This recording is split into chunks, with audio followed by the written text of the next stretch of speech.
اس بار بھی غارت جائے گی، سب محنت صبحوں شاموں کی اب کے بھی اکارت جائے گی۔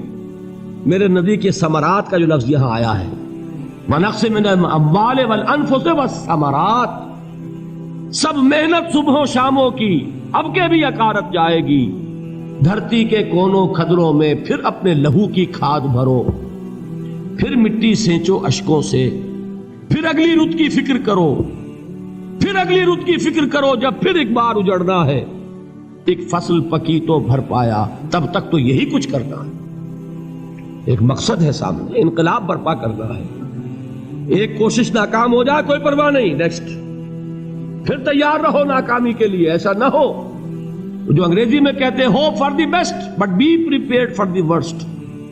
ایسا نہ ہو کہ دوسری مرتبہ ناکام ہو کے بددل ہو جاؤ، تمہاری ہمتیں جواب دے جائیں۔ نہیں، پہلے سے تیار رہو کہ دوسری مرتبہ بھی ناکامی آئے تو آئے، لیکن جب تک کہ کامیابی حاصل نہیں ہوتی ہمیں یہ کام کیے چلے جائیں۔ دیکھیے سیرت میں آیا کہ نہیں یہ واقعہ؟ بدر میں مسلمانوں کو فتح ہوئی تو احد میں زک پہنچی کہ نہیں؟ 70 صحابہ شہید ہوئے کہ نہیں؟ اگر ان کی ہمتیں جواب دے جاتی تو گاڑی کیسے چلتی آگے؟ تو فرمایا وَلَنَبْلُوَنَّكُمْ بِشَيْءٍ مِّنَ الْخَوْفِ وَالْجُوعِ وَنَقْصٍ مِّنَ الْأَمْوَالِ وَالْأَنفُسِ وَالثَّمَرَاتِ، ہم تمہیں لازماً آزمائیں گے، خوف کی کیفیت سے، فقر و فاقے کی کیفیت سے، بھوک سے، جان کے نقصان سے، مال کے نقصان سے، محنتوں کے حاصل کے ضائع ہو جانے سے۔ وَبَشِّرِ الصَّابِرِينَ، اور اے نبی بشارت دیجئے صبر کرنے والوں کو۔ الَّذِينَ إِذَا أَصَابَتْهُمْ مُصِيبَةٌ، وہ کہ جب ان پر کوئی تکلیف آئے، کوئی مصیبت آئے، کوئی آزمائش آئے، قالوا انا للہ وانا الیہ راجعون، وہ یہ کہیں کہ ہم اللہ ہی کے ہیں، اللہ ہی کی طرف لوٹ جانا ہے۔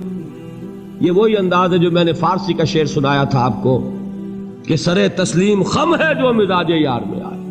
وہ ہمارا مولا ہے، ہمارا آقا ہے، اگر اسے یہی منظور ہے تو ہمیں بھی یہی منظور ہے۔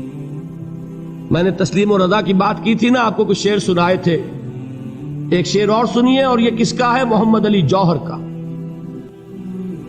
ایک مرتبہ جیل گئے، ان کی ایک بیٹی جوان بیمار ہوئی، فوت ہو گئی،